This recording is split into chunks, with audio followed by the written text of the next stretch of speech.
It's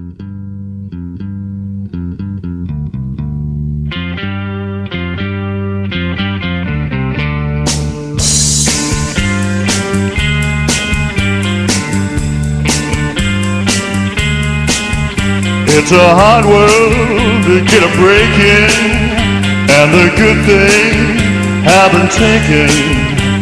But girl, there are ways to make certain things pay. Oh, I'm dressed in these rags, I will sable someday.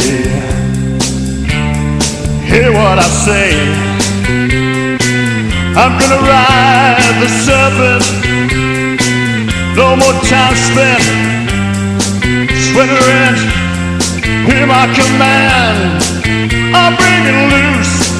It ain't no use me down. Stick around, but baby, remember, it's my life and I'll do what I want. It's my life and I'll think what I want. Show me I'm wrong, have me some time, but someday you'll treat me real fine.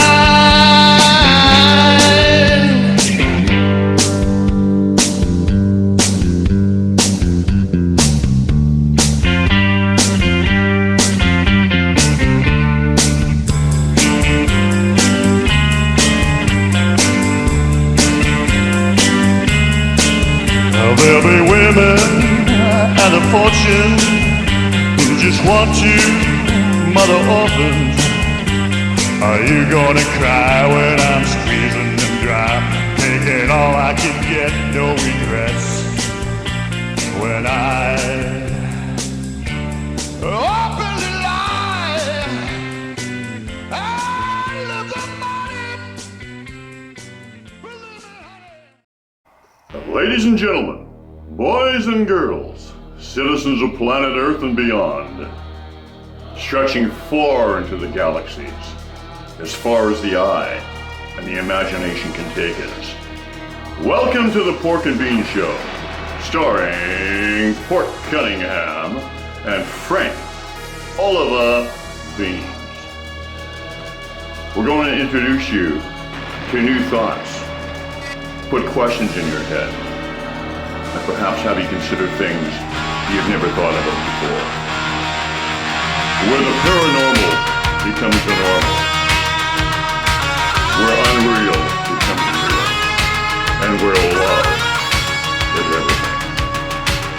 Fasten your seatbelts and enjoy the ride. 10, 9, ignition sequence start.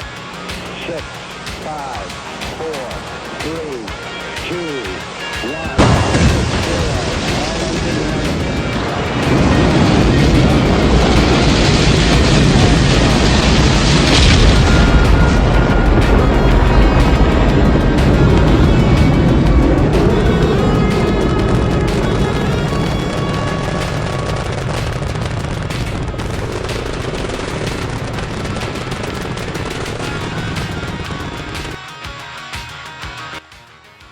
Hey everybody, Oh my God, you didn't hesitate. I'm Pork Cunningham. This is my honorable, astute, scholarly co-host, Frank Oliver Beans. How you doing today, Frank? Frank Oliver Beans. I'm alive and well. And, you know, they say you learn everything, or no, you don't learn everything every day. That would, you know, you'd have to be getting some pretty serious downloads for that. But they say you learn something every day. So what have you learned today, Frank? What have you learned today? What do I learn today? I've learned there's a difference between speaker view and gallery view, but I haven't quite figured out which is which, but I know there's two different things. Well, let's see. I mean, I can help you with this. I think we're on, I think this is called gallery view. I think it's called gallery view too, but when you look up there, it doesn't say gallery view, it says speaker view. But then if you push the button on the gallery view, it doesn't look like the gallery view, it looks like a speaker view. I'm not really sure how that works. Although some, you know, some people are saying, who gives a damn? And, you know, instead of gallery view, they say that they should reopen the gallows and we should probably be in the lineup. You can go first and test it out. What is the gallows exactly? Is that like hanging, or is that like the French thing? They cut the head off, or? It's a galley. The gallows is what you cook on a ship. No, that's the No, that's the gallery, isn't it? Or the gallows is some kind of isn't that where you hang people? Yeah. It's where you hang paintings. Maybe they don't hang people, or maybe we hang people differently up here in Canada. But I'm pretty sure it's got something to do with euthanizing people in a not humane way. Hang. Oh, you have gallows, gallery, and galley. Oh, wait a minute, the gallows, yeah, the gallows. That's where you get the noose around the neck, and then the trap door opens and down you go. Right. Yeah. And then the gallery, that's in the ship for like cooking and stuff, right? Right. The gallery is in the ship. And what was the other one? Gallows, galley. What's that? Galley is where you hang paintings. Galley. A gallery. Right, gallery. You left the R out. You said galley, but you were close. You only left one letter out. It's actually gallery, right? No, you cook in a galley. You hang in a gallows. You hang pictures in a gallery. And what do you cook? You hang pots and pans in a galley. Oh, that's the one I'm not that familiar with. I'm very familiar with the hanging one. Have you ever been on a ship?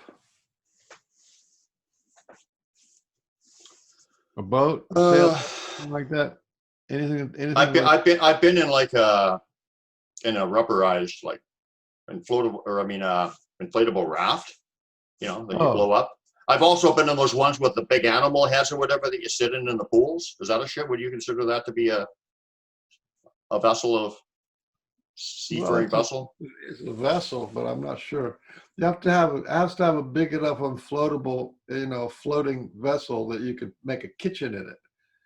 Oh, well, you know the one I mean, right? It's like you blow it up, and it's got a big, like a dragon head or a Ogopogo or something on it. But what I never could figure out is what is a peanut gallery? Those are the guys that are criticizing astute people like you and me with dumb comments. The people that you want to take out and hang? Well, they're people I'd like to see at the gallows, actually. Yeah, they're basically just jealous because they hear a couple good-looking guys couple might be stretching it, but astute fellows like us talking some really deep, powerful, transcendental stuff, and they get really jealous and confused and mad and angered, and so they make dumb comments, and then you say, comments from the peanut gallery. Well, then you brought up a very important question, and that is, if you have a very large heart in this world, this is the question. If you have a very large heart in this world, are you embarrassed to announce that you have the largest heart in the world? Or would you be embarrassed for that? Because it seems to me the people with the largest heart are the most humbled, and they don't want to hurt anybody by saying I have the largest heart in the world, and you have the heart of an ant. They don't want to say that. They don't want to make anybody feel bad. Well, if you've got the largest heart in the world, you're not going to tell anybody they got the heart of an ant. You're going to try to lift them up, right? They're right, but that's not me. I mean, that's what you would do. Yeah, that's what I would do. I mean, you're trying to elevate yourself by de-elevating others. Is de-elevating a word? Yeah, but that's because my heart isn't gigantic. But the question is, if you have a large heart, are you able to step out and express that to the world, that I have the largest heart in the world? Can a person with a large heart do that, or are they intimidated and what is it? Cautious to do that? Yeah, you can be cautious. I find I can be, but in all honesty, and once again, I got to preface it with all due humility, because whatever. But truthfully, I think that's why I have a great connection with the Sasquatch, because I think that is my biggest attribute, is I've got a very large heart and I'm in my heart space, and I think that's probably my biggest attribute that they like and why they're working with me. Or, well, I mean, there's a lot of various reasons, but yeah, I've got a very big heart. No, I'm not ashamed to say that. I think that's probably my strongest gift. I think so too. But which brings us to, what's that? But anyway, I've got to start working out again.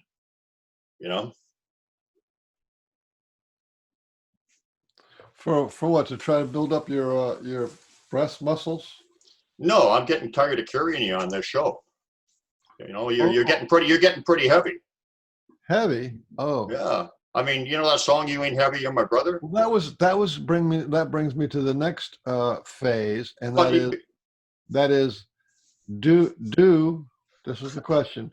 Do the Sasquatch meet you at the level that you're at? And that means if a person's angry or afraid, then the Sasquatch will be angry or afraid. If a person is loving with a big heart, then the Sasquatch will be loving. And if well, I do find that when mind speak and all that kind of stuff, will the Sasquatch meet them on the mind speak level? So that's the question. Does the Sasquatch meet you at the level that you're at? I'm not sure if this is answering your question properly, but when I am in my heart space, when I'm really there, like when I'm, like when I had the love zap, when I was in that universal heart space, and that all knowing, that all connection feeling or whatever, I think that when you're in that space, you feel them, and yeah, so it's easier to connect with them when, because when you're in that space, you're not down here, you're getting closer to them. So I do think that, yes, that is when you feel them, when you connect with them more, when magic happens, all that kind of stuff. But there's a lot of people that are out there looking around for Sasquatch and they don't ever see them, or they get rocks thrown at them, or any number of other kind of responses. But then there's other people who the Sasquatch come up into their backyard, and next thing you know, they're fast friends and they're like neighbors. So that was the question: do the Sasquatch meet you where you're at, or how do you explain the differences of reactions that Sasquatch have? Well, I mean, there's just the simple kind of definitions and reasons that we would think of. Respect. If you don't respect them, they're not going to be interested in you. You got to go in there. I mean, like, remind me to, unless you want me to go on that respect thing right now, because I got a little story about that. Maybe we could take it point by point while I think about it. But respect is really important. For instance, I had this, how they connect people, right? They're constantly connecting people that they want you to talk to, or that somebody that will give you something to advance you or whatever. But they're constantly connecting like-minded people, and it just goes on. People will come and ask me questions. And I'm not like an expert on Sasquatch, but it turns out that I will have some bit of information that they need, and at the same time I'm being fed by a connection to Sasquatch through them. So there's always this kind of like three-way kind of a thing, and I've experienced that a lot, actually. If you have a big heart, will the Sasquatch show you a big heart? If you have a small, afraid heart, will the Sasquatch, throw rocks at you and growl at you? And if you have, is there something about the dynamics that the Sasquatch matches the human? So if you're full of a fear, you don't know or whatever, they'll match you, and they'll give you where you're at. Okay, and then I told you the first step is respect. So, so anyway, let me tell you a little story. I think it kind of speaks to that. So as I said, they're always connecting people. So there was this young fella that I was taking out all the time, and once again, they connected me to him. I was giving a little presentation with actually Arla Kalai Williams, who's going to be a guest on the Pork and Bean show.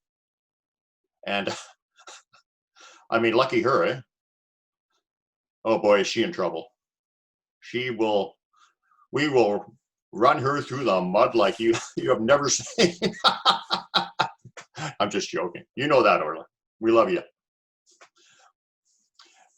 But anyway, so I was giving a presentation with her and some other people, just a little thing. And this fellow happened to see it in the paper. And he was also just at that particular time, was starting to have an interest in Sasquatch, right? Just some coincidence, right? Yeah, right. So he Facebooked me, and we started talking. I started telling him some of my stories. He was respectful, and, you know, he was kind of open-minded, but I think he thought, this guy's nuts. You know, I don't think he really believed it, but he was still intrigued. And he came to the, wow, that's a good special effect. I like that. You look better. Nope. Yeah. Perfect. So he came to my presentation and, or our presentation. And, you know, I went out of my way to make friends with him and invite him out to the woods. And we did get together and stuff. And so he started having experiences right away. And that's no coincidence, because they wanted to connect with him. So it's, you know, it's kind of up to them too. But anyway, one day, my friend Randy Brisson and I, we were going to a place way back in the deep in the woods by a lake. And this is the place where just recently Randy Brisson and I had been there maybe 2 or 3 weeks prior to that. And we had the whole clan was around us, invisible, mind you, but we could feel their energy. And we actually were getting some smells, and I think we got a few, some sounds or whatever too. But, you know, there was no question they were around us. I could feel them and smell them. And it's just, you kind of got to experience it to understand, but you know what I mean? The energy thing. And at one point, we actually both felt it, because I said to him, did you feel that? And he felt it too. One walked inside of us. One went right inside of us. And I felt You mean it in between or walked inside your body? Well, Inside your body. Well, maybe it was two, but, you know, I mean, I don't know if it was the same guy. It could have been. I mean, I think they're capable of that, you know. But anyway, yeah, that's, oh wow, nice. I do like that. A little more over, yeah, perfect. Nope, yeah, yes, no. Yeah, perfect. Can you keep it like that? Yeah, I can a little bit. Okay, so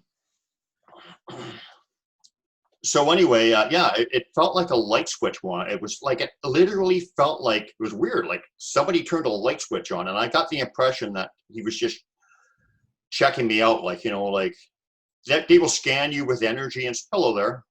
Boy, you're happy looking fella. So they will scan you with energy and stuff.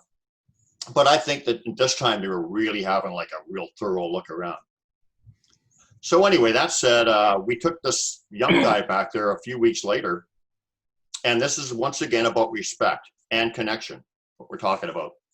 So we took him there, and about 100 yards from where this lake was and where we had them go inside us and stuff, and that happened, I told the young fella, hold back for a while. Randy and I are going to go up there, and I'm going to introduce you. Respectfully, like, you know, I'm going to introduce you to the clan and tell them you're a good guy, and see if they're open to it. So I did go up there, and I started talking, because I'm a big blabbermouth, as you know. I did the talking for Randy and I said, hey, we want to introduce you to this fella, and his name's name's Randy too, and he's a good guy, and blah blah blah. And I gave him the spiel. And as I'm doing that, my arms, I could feel like energy, like just tingling with energy, like crazy energy, like very, very obvious. And shortly after that, this guy's scared of the dark too. So they did something for him to make him even do this. It was like uncanny that he even did it. It's like a miracle. But what he did is he went into this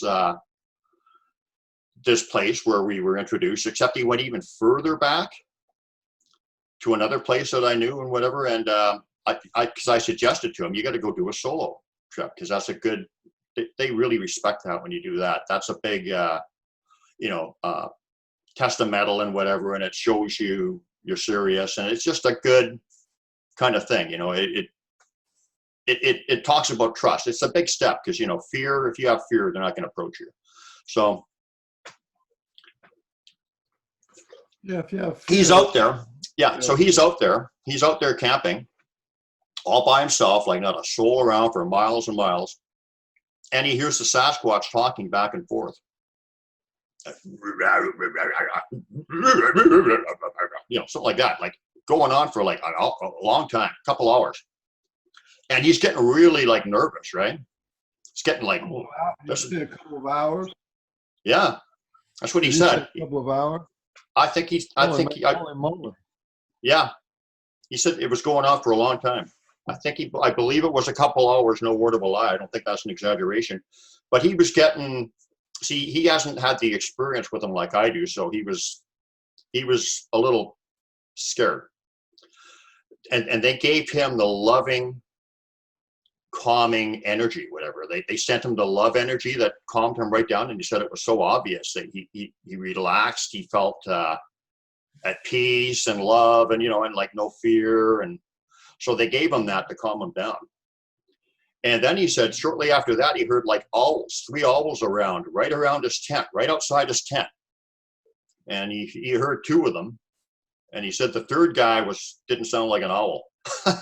So they were coming in real close, and so respect, introduce, just like it's just like going to your house or whatever. I'm not just going to barge in your house, or I'm just going to come in your house, start filming, and it's just common courtesy and respect, and like go in there and respect them.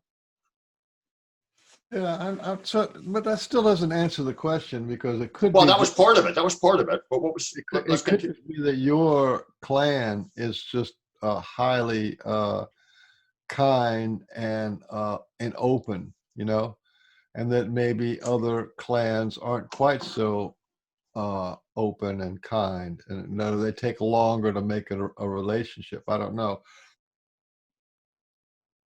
because I used to think that the Sasquatch were all very high beings, they're all very spiritual.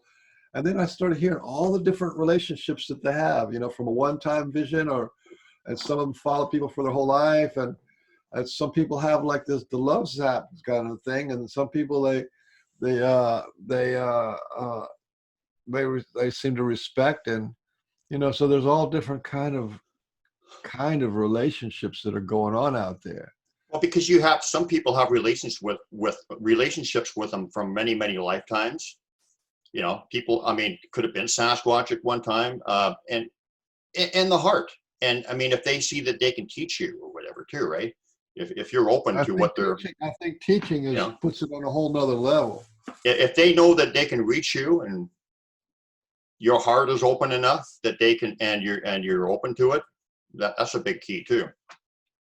It's a good exercise, because with such a limited amount of information about Sasquatch, it's almost impossible to not put them in a box.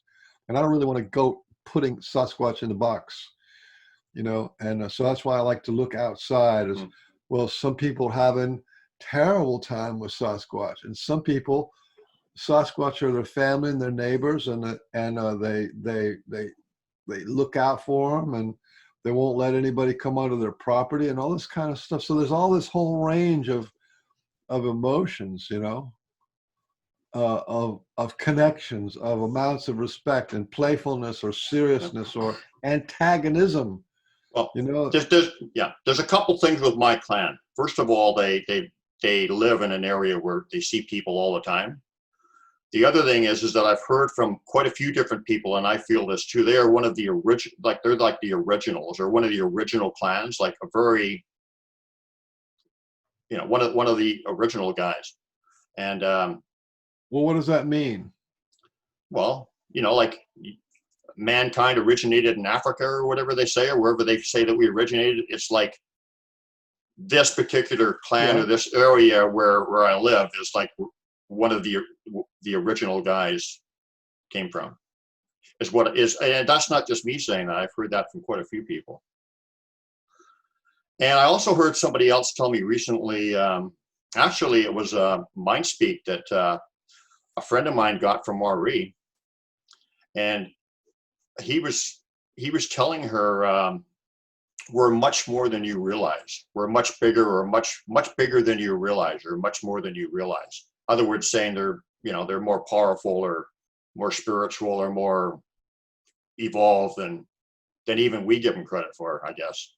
Although I think I think I give them a lot of credit. I'm not saying that like, Well, they hey, I hide. give them They hide, and if they will. That's another part. They won't show you more than what you know. You know, uh, like they. There's very few people who've seen them go invisible or be invisible. And it has to almost be a relationship there. Or they go invisible in a way that the mind just can't recognize it. So, of the thousands and thousands and thousands of sightings and experiences of Sasquatch every year, there's very few of them talk about either seeing the Sasquatch go invisible or become visible or any of that kind of stuff. And yet I know that happens. I know 100% fact that they're just as comfortable being invisible as they are being visible. Well, like I said, I've seen them in a lot of different states. Do you want to revisit that a bit? Just go over I've seen them in like a cloud of smoke. Like I've got pictures where I saw RE on the beach with Sue and I, and we're making faces and laughing and like, and whatever.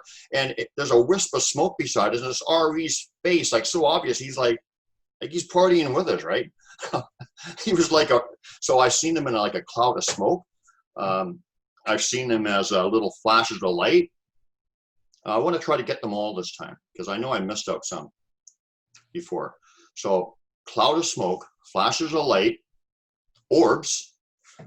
Because remember I told you I seen all those orbs show up. Like Sue was out in the woods. We were out in the woods, and a place that we were recommended to go to. A fella, actually it was Sunbow. You heard of him, right? Yeah, I know Sunbow. Yeah, he said, hey, go here. There's a good clan there, and we had some good interaction, and it was a great place. So Sue and I went there, and we could feel it. And I'm just kind of getting sidetracked on all the ways I could see them, but we'll get back to it, and we'll do the count again. But anyway, so it's dark, and we're just sitting around, and Sue says, we're starting to think about orbs, because we had just seen a bunch of orb pictures from Chihuahua and stuff, and we're just trying to figure out what exactly are they, and she said, let me get the camera out and take some pictures, see if we can get any orbs. So we're sitting there, and she starts taking pictures, and picture after picture, pretty quick. And first picture, there was like black, nothing.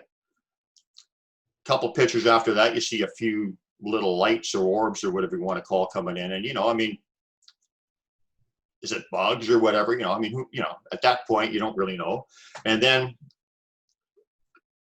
as the pictures progress, and there's not much space between her snapping them, like you snap a picture, whatever, doing them pretty rapid, you see a bunch of orbs gathering, like a big bunch of orbs, and then they all kind of gathered into one entity.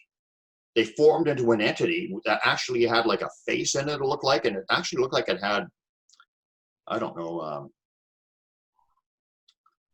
a sickle or something in his hand. I'm not sure. Anyway, it all these orbs formed into one entity, and we got the picture of that. And when I seen that, the lesson there is also it's a big, huge lesson of what they're capable of, or what those evolved beings, if it wasn't a Sasquatch, are capable of, is that they can have their consciousness out in all different areas at once of the universe and in all different places, and they just can bring it back in. That was a powerful lesson. And then the next picture, we saw it walking off. And then a picture after that, we saw a big, huge face looking at Sue, like right in front of her, kind of thing. And then next picture, it was totally black. There was nothing. So, and we didn't have a fire or anything going, so there was no smoke source or anything that could have made it. But it looked like white wispy trails and orbs, right? So Speaking of orbs, I had an amazing saw an amazing comment on the Conscious Contact Facebook group, and it was this lady was talking about she's feeling like there's more energy now, and that she had these orbs come into a room, and and she's also had a spaceman come into a room, right? And it was this guy was 6 feet tall. And she's a short lady, and it was sort of slim, 6 feet tall, and he was all green with a black jumpsuit on, and he was looking at her, and looked at her for like a minute or so and disappeared. But then and then she was talking about, then she had these other people. This is all her comment. Then she had all these other people who said, "Oh, I was visited by this guy, and this spaceship, a miniature spaceship came in and zoomed around the room, and right." So this a is miniature like, space. That's some pretty evolved stuff. A miniature spaceship was zooming around a room. miniature, yeah. It was an actual spaceship miniature, and other Wow. people see like little balls of light about the size of Yeah. maybe a soccer ball or something coming around, and then they just go right through the wall. That was her comment. And I see these comments all the time because that's what that group is for, is about contact, right? Yeah. But there was like 50 comments of all these people talking about, "Oh, I've had this. This has been happening to me for a few weeks now. A little orb coming right in my house, or a little being shows up in my house, or and then it was just like person after person after person." And I thought, this is unusual. This is unusual to have like 25 or 30 people talking about the experiences they've either had a few years ago or they're having now of orbs, which they're attributing the orbs to the the off-world people, the ET people. But so that's a real deal. That orb business is a real deal, and the Sasquatch can do it as well as the ET people. But the big lesson here that was so profound and it was so obvious to me is like we say that God has his consciousness everywhere at once, right? Right? And I'm not saying, and I'm not saying that these are they're like gods or whatever, but they are very evolved spiritual beings. And so they basically did something very similar where it looked like all this consciousness was coming in from all different points of reference and points of whatever. And that was just an amazing, powerful lesson, just profound for me. And and they show you that kind of stuff for the purpose of teaching. So anyway, I really want to get this right this time. So let's go back. I want to try to, because I always miss one or two. So I'm trying to figure out exactly all the different ways I've seen them. So, okay, so orb, 1. Little flick of light, 2. I'm not paying attention to you. Orb, 1. Little flick of light, 2. That's really just, I can't think. I don't know why I'm not looking at you, but it makes my mind go blank. For some reason, when you do that, because I know. Why is that? That was a message. It says, use your fingers. 1 was an orb of light. 2 was in the smoke. See, that's fingers. Oh yeah. Okay. So a little flash of light in the smoke. Orb. That's 3. Predator was really cool. Predator. Oh no, Predator. That's right. I've heard of that several times, actually. So I've seen him walking around me on a. See, I'm gonna forget my count again if I go into the story with each thing. But anyway, I saw them in Predator mode, walking around me like just shimmering. So that's 4. I've seen them in the almost materialize. Just the one step before, where they're solid and you can see their bulk and form and everything, but they're not quite. You can't see the color quite. It's just everything's there except you're just one little minute step away from being fully materialized. So is that 5? That's 5 now. And then fully materialized, 6. Well, that doesn't really count as 6, but go ahead. Well, look, I'll give you 6. Oh, yeah, I guess it doesn't.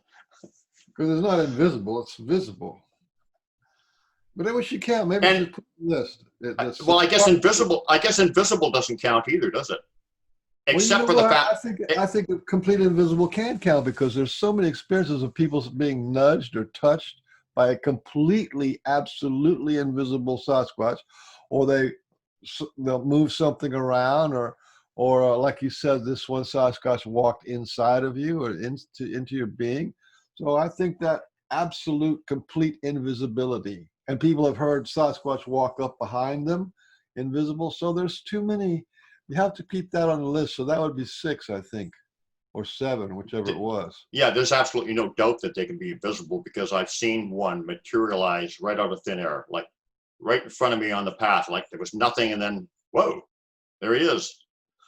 Okay, so that's 6. I know there's more. Oh, shadow person, kind of That's thing. what you didn't do. Didn't you call that the black one, or did you? No. The black one was way more. This was almost like just a shot. You could see the entire outline and the shape, and it was no doubt what you're seeing, but it was more like a shadow person. There was not the detail. I told you about my friend Barry Webster, right? And he brought like his whole family and like two cars, and I think they had 8 people, and he was gonna shake hands with a Sasquatch. Oh, was he? Huh? And he did, yeah. And he had this thing where he prays to God, it's like for protection or whatever. That's his ritual because he's a full blood, I guess, the Indian guy. So Sasquatch actually, and he knows this Sasquatch clan for like 15 years or something. So he's asked the Sasquatch to come out and shake his hand, and but the Sasquatch came out in a shimmer form, so you could actually see right through him, but you could also see the shimmering outline. And he actually, it was a long story.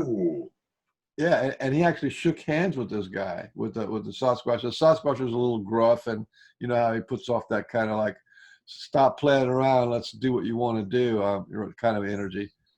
I've seen that too, but I don't think it was Sasquatch. Go ahead. 7 people saw him, or 8 people saw him shake hands with a 10-foot tall Sasquatch. So that's that whole shimmer thing. That's how I know that's and the invisibility thing. That's when you see a whole bunch of people have the same kind of experience all at the same time, it's pretty much a possibility after that. You know what? I've seen that shimmering outline thing with completely transparent in the middle, but I didn't think it was Sasquatch because it looked more human shaped. Well, what do you call the predator thing? Is that where it's all kind of like watery? You can see through? Yeah, watery and like ripply kind of. It's just it's. Well, I had the idea that's what Barry had, but the middle part was because it was so close, you could see through it because they were, it's like here they were like. Barry was there doing the thing, and these people were like basically 10 feet behind him. They were really close. Everybody. Yeah. So. And then also one I got one that I forget to mention all the time. I mean, shape shifting. I mean, they can be owls, they can be ravens, they can be eagles, they can be people. They can go in the form of a person or whatever. There's one more that I've heard about from my friend Robin McCrae. She has a Sasquatch who are friends in their neighborhood, and sometimes the Sasquatch will disappear and will be running across her backyard, and they'll disappear, but they'll only disappear halfway. So you have these giant legs just running, legs and a torso just running across the yard. I've heard that too, yeah. She said it really bothers her because that's something you just cannot wrap your head around. And she has to beg them to either go completely disappear or to completely appear. Well, Kevin's going to talk about his story actually tomorrow, but he saw some of his clan, like they were in human form.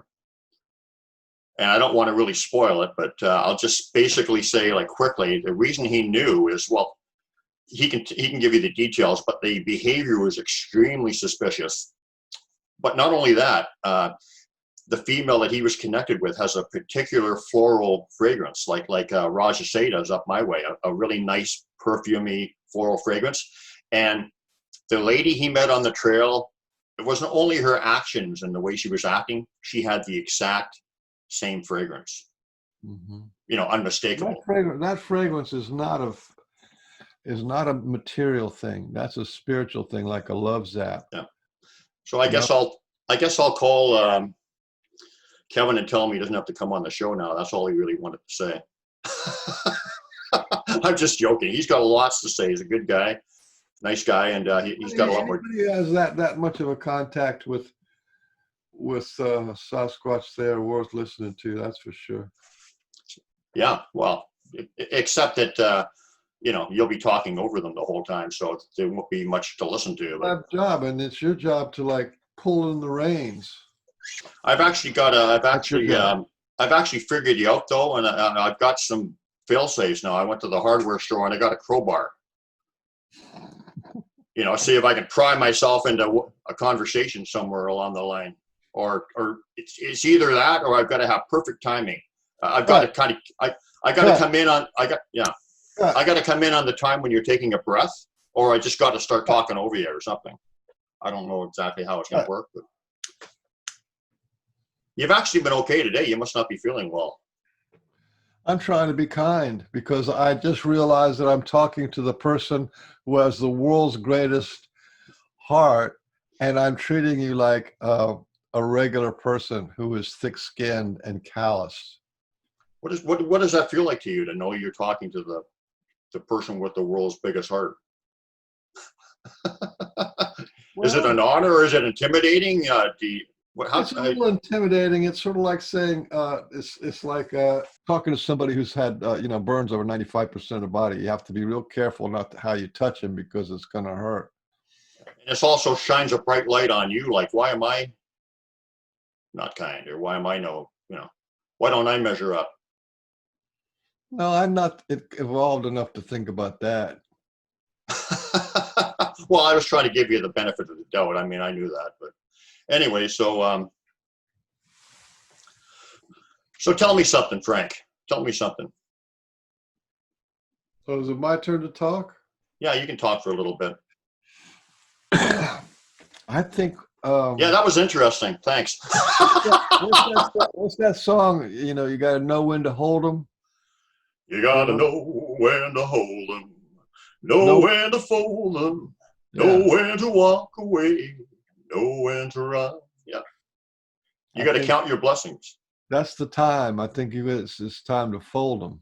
That's what I'm thinking. Fold up the tent. Yep. Gather your wagons. You know, I heard that that was a myth.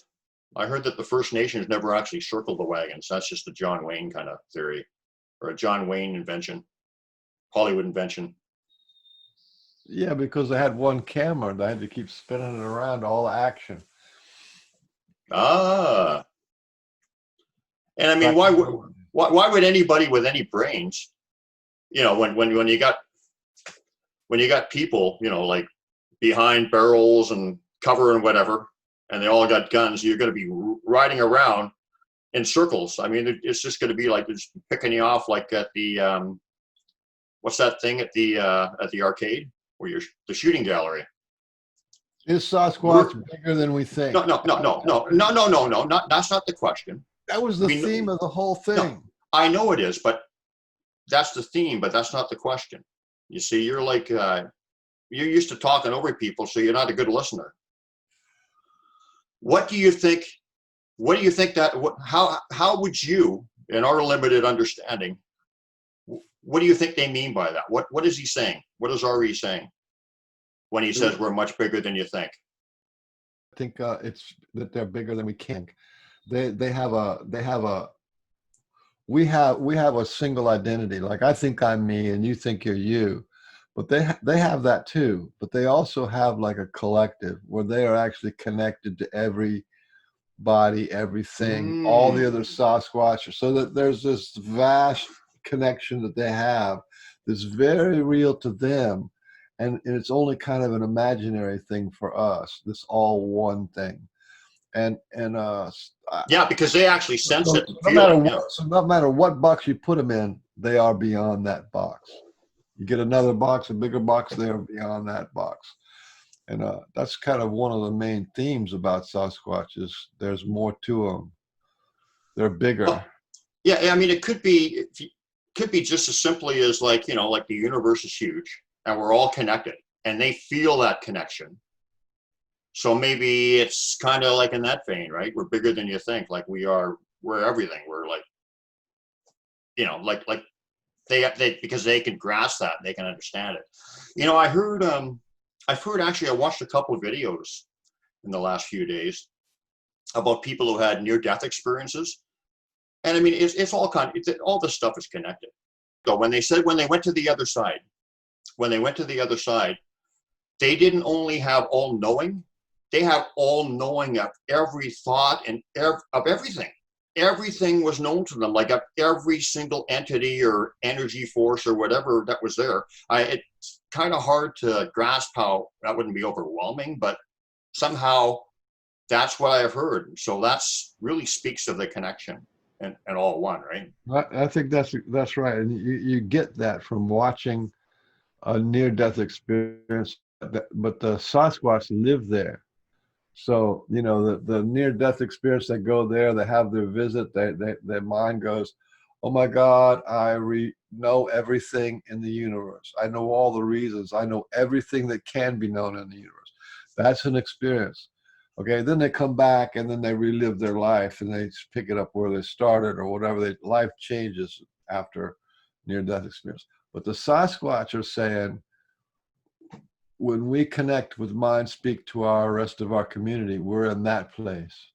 You know what I mean? That's why I was trying to say the other day when we talk about Sasquatch, who are Sasquatch? And I call them archangel earth spirits. That means if you went to heaven, you'd see, there's gods and angels and stuff. You'd see the archangels, who are the really big ones. And the archangels are like beyond this creation and, all that kind of stuff. That's kind of the way I think Sasquatch, they have that side to them. Yeah, we can only think of them as big as our minds can grasp, I guess, or our imagination or our experiences and whatever. And they're beyond that. So I guess that would be part of it too. But yeah. When they throw rocks at me, talking about rocks, they've never thrown a rock at me. They'll toss rocks out to say, hi, hello, I'm here. And, and you're talking about how they react to people. That'll go back to that because I've heard of some people that have had that experience. They'll be sitting in a camp and the little rocks will be coming in. Now, if it happened to me or you, we'd be like, all right, our friends are here. Yay, right? Yes. Yeah, or we pick up little stones and play back and forth or something. Well, I've had a rock throwing fight with a little juvenile one time that was amazing. But we will take it as fun and happiness, and we'll be overjoyed, like our friends are here. Amazing. I would. But other people will like, what in the heck? And they'll get their gun out and they'll start getting like really like violent, aggressive, like they'll look at it from the exact opposite point of view. And so they have respect for Sasquatch, or they think they're an animal, or they think that they're very intelligent, but they're afraid of them. And there's all kinds of mostly fear-based and mostly there's people who know more about Sasquatch than you and I because they spent so much time looking at it and talking about it and interviewing people that they know a lot of stuff. But they still don't know what it is to have a Sasquatch, touch your heart like that. You know what I mean? I think Ron Moorhead did. I think somewhere along the lines, Ron Moorhead was touched, and he went out and just forgot about the ape only thing and became that they're interdimensional or they're spiritual beings. Yeah. Ron, I've met Ron quite a few times. Yeah, he has. I've noticed he's switched his view quite a bit lately. Yeah, he's really considering the spiritual and the the multidimensional aspects of him for sure. Yeah, I agree. Maybe his name will come back to me. Anyway, he quit. He was really heavy into Sasquatch for a long time, and he just kind of quit the whole thing. How can you do that? Well, because what happened to him was he was looking for a wood ape. He was Oh, looking okay. for Yeah. he was looking for an Aboriginal ape man, and he did that really hard for a few years. And after a while, he started to realize that there was too many spiritual things that just happened to him that were invisible and coincidence and all these kind of other phenomena things. And then he just said, "That's it. I'm not going to go for it anymore." Also, he wasn't comfortable with that. That's interesting because that's what it's all about. I mean, the only thing to me that's important about the Sasquatch, well, I wouldn't say the only thing, but the most important thing is that they teach you about your heart space. All one, all connected.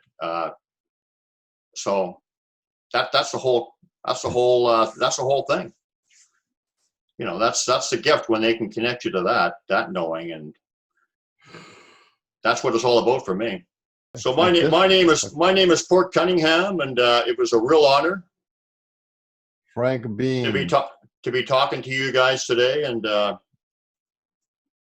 we really enjoyed it. And once again, I don't know what we said, and did we say anything relevant? What was that little kid who was stuck at home alone? It was around Christmas times. Oh, Home Alone. Anyway, until the next time, guys, this is distinguished, corrupt. Did I say corrupt the last time? And astute co-host, Frank Oliver Bean. So until next time, goodbye. But neither am I. I'm not like everybody.